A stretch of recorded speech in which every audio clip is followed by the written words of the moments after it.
All right, ladies and gentlemen, welcome to another episode of Happily Married TV, the black and white version.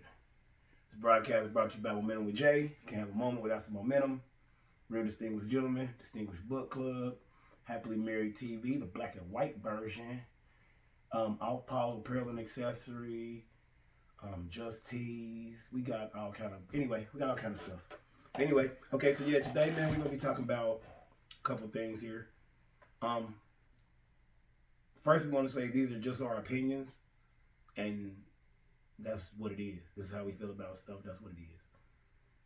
All right. So the first thing we're gonna talk about, Ja Morant. If y'all know, Memphis Grizzlies basketball player. He was got in trouble for waving a gun around, actually carrying a gun and waving it around in the club or whatnot, and wanted to get y'all take on that, and we'll give you our take on it. So then you know what I mean, and we're gonna work through it like we always do. So my take on it, or you want to give your take? No, I'd rather you go first. Okay. All right. So this guy is worth $250 million. He's the star point guard for the Memphis Grizzlies. I want to say. Isn't that what you just said? Yeah. And he was in a club, and he was caught out on video on Instagram waving a gun and all that, right? So my problem with this is you're worth 250 million. You should pretty much have security waving guns around. You shouldn't even have a gun on your person. Like, I feel like your security should do all that. Like, you shouldn't, even if, and then that comes down to that people still think that you got to be hood even when you're out of the hood. Like, that makes no sense to me. Like, you're out of there, so why, you know what I mean? Like, why go back to that, if that makes sense? Like, you know what I mean? Like, make better decisions. I don't know. Make better decisions. That's true. Also, I guess we expect people when their financial value increases, that their moral value is going to increase, and maybe he's still stuck in who he was before he is as wealthy and as seen as the way he is. Maybe he still views being that way, like being flashy in that manner of like, oh, I have a gun, as still impressive, even though having $250 million is more impressive than waving a gun around. All right. So yeah, it's just like I think it's more of, and this is crazy because in our culture, like in with black people, I'm gonna just say it with black people.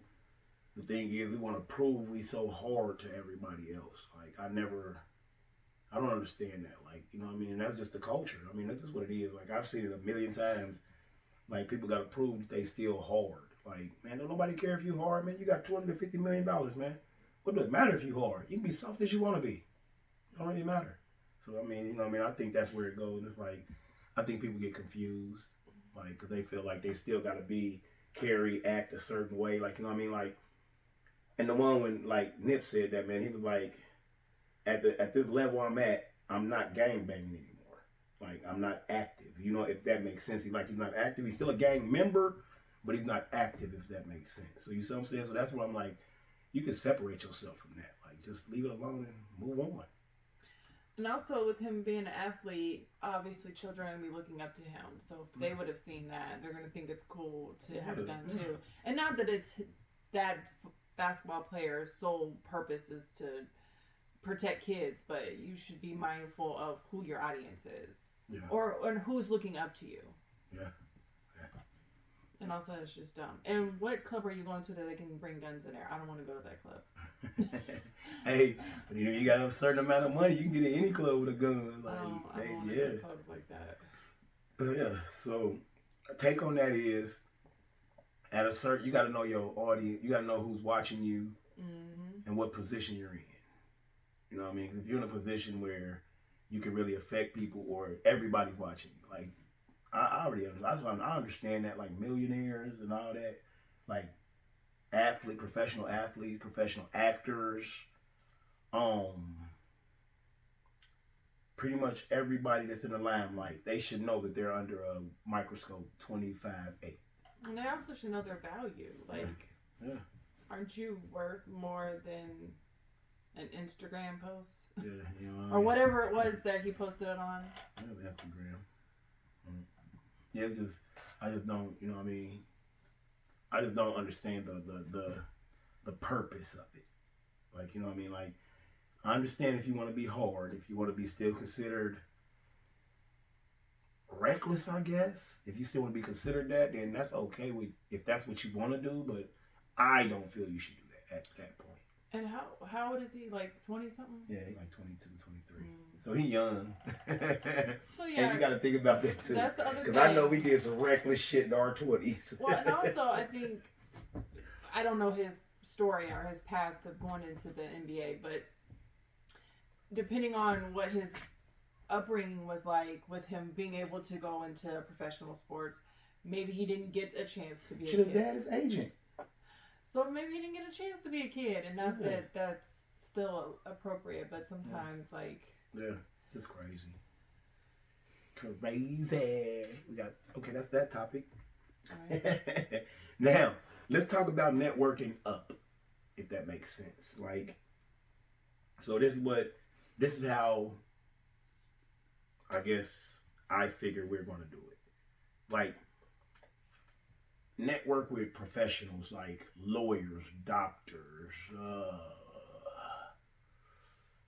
people that have high statuses, I guess. I don't know. Like, I don't know how to say that. Like, people that's been in real estate for a long time, CPAs, like professional tax assessors. People that are experienced in their profession. Is that what you mean? Like people that have been doing it for a long time. Like, you need to network with them. Like, if you, like, for example, we in real estate. Like, we invest in real estate. So I have 2 real estate mentors. Like, you know what I mean? And both of them have been doing real estate for at least 10 years. Like, so they are experienced. You know what I mean? Like, if I'm like talking to lawyers and doctors and mayors, like, you see what I'm saying? Like, you got to network above yourself. Like, don't network with people on your level. That's never going to get you anywhere. That's going to get you right where you're at. You need to at least network with 1 or 2 levels up. So level up. Yeah, like, you know what I mean? Like, network. That's why we say network up. Like, so you can, so say, for example, say you making just a random number. Say you making 10,000 a year. You know what I mean? That's ridiculous because that's a low ass number. And if you can survive off 10,000, you are amazing to me. Like, I'm dead serious. You are amazing to me if you can survive off 10,000 a year. But just for example, say you're making 10,000 a year.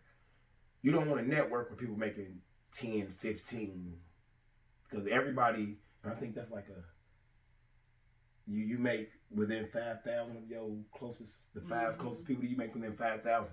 So you don't want to network with people making 15,000. You want to network with people making 20,000, 25,000, 30,000, like double and triple what you make. Like, don't network with people that's in your same circle. Like, you know what I mean? Networking. Now, your circle is your circle, but networking, if you're trying to build a business and do anything bigger than you have to associate yourself with people bigger than you. If that makes sense. Yeah, that's what I'm saying. What you think? Yeah, I think I think it's important to have like a mentor, have someone that you can learn from, because it's good to have people in your circle that's supportive, but sometimes the people in your circle might not have the answers or have that experience that you need. So having people and feeling comfortable enough to ask somebody for help or ask somebody to coach them on something. And then also you have to be coachable yourself. Like, you have to be open-minded and willing to accept that maybe you haven't made all the right decisions, or maybe you can make better decisions or focus your attention differently, and having somebody that is experienced and able to help coach you in that way to help you grow. Because that was one thing when with Henry talking about one of his real estate coaches, they were saying she had asked him when he was available for an appointment, and he gave the times he gave was when he wasn't available.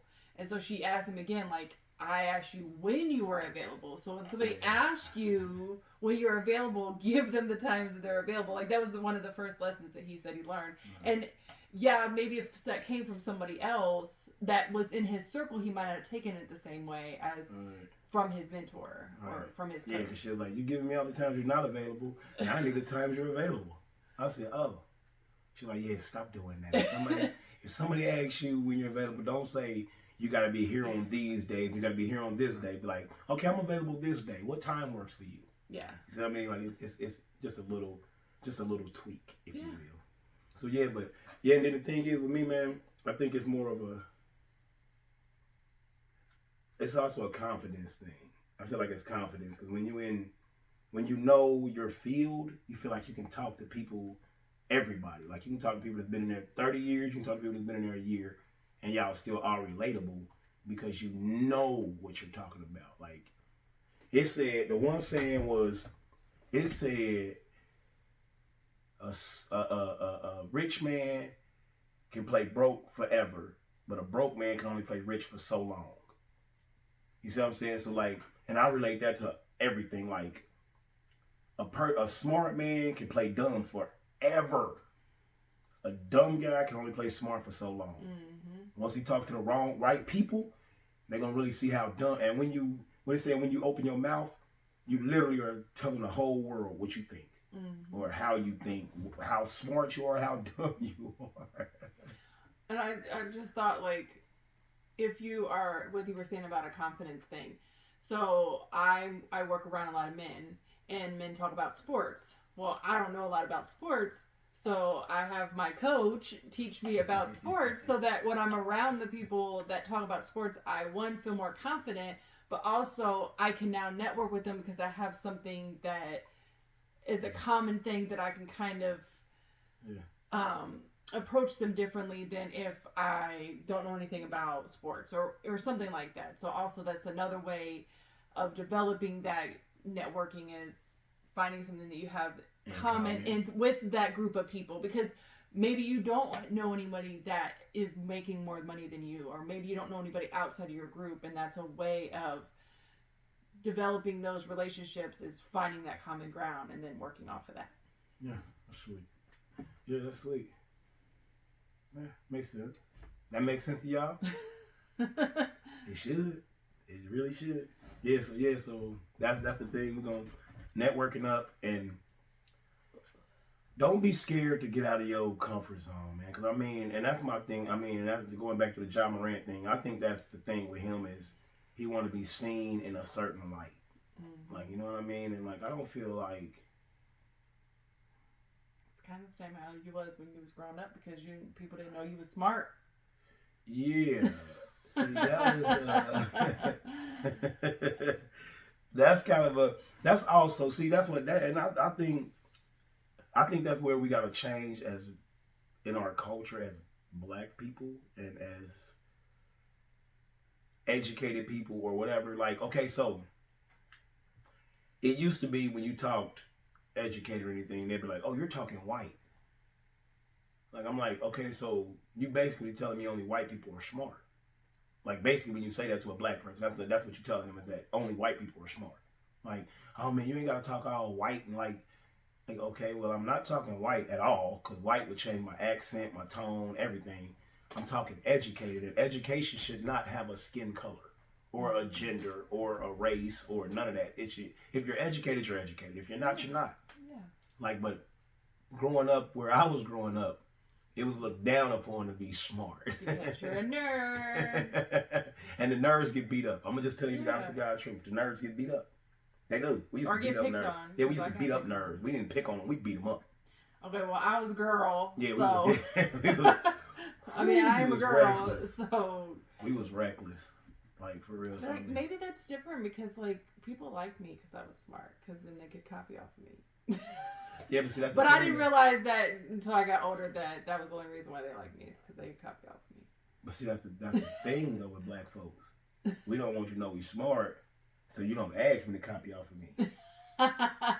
So you think I'm going to get the shit wrong already, you ain't going to mess with me either. Wow. Yeah, right. Man. So, yeah, we about to take a pause. We about to pause real quick. We'll be back in 2 and 2. Go to the bathroom, do all that, whatever you got to do. We'll be back.